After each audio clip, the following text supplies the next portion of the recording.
Hi guys! Alam mo yung dining table namin guys? Instead na ang nakalagay dito, yung dapat after kumain wala na dapat lagay ng mga plato, malinis na dapat. Yan. Ito guys, mga pusa namin, natitigas ng ulo. Lalo na kapag umaakyat kami guys, pag natutulog na kami sa kwarto, Diyos ko, ito parang ginawa nila, gawain nila. Ang galing-galing mo. Tingnan mo yung putas. Shoot, ito yung bilog kulay pula. Yan yung lagay ng putas namin. May saging pa kami lalagay dyan.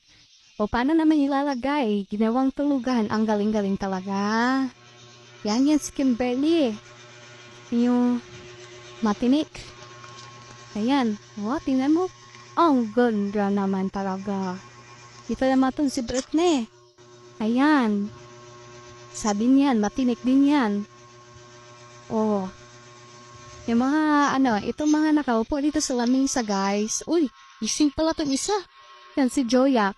May collar siya kasi laging inahaw yung buntot niya. Ito yung mga matinik na mga, mga bibi, guys. Oh. Kahit anong gawin mo, ayan may pamalo kami, guys, oh. May pamalo kami, pero ayan. Pa rin. Tumutungtong pa rin. Pero pag kumakain naman kami, wala naman sila. Nagising na. Aba, hoy. Hoy. Aba, hindi ka nahiya. O, tingnan mo. Aba. Siya pa to, oh. Hindi talaga nahihiya. Aba. O, tingnan mo yung isang cat namin, guys. Dito lang siya sa baba. It's lovely. Yan, pinakabungso sa lahat.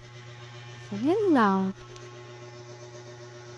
Ano siya, guys? Yung iba naman, nagtatago. Tapos yung iba, guys, ayan. Ayan si Beauty. Yan.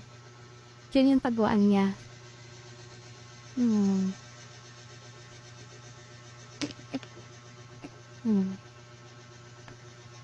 Okay lang sana dyan, no?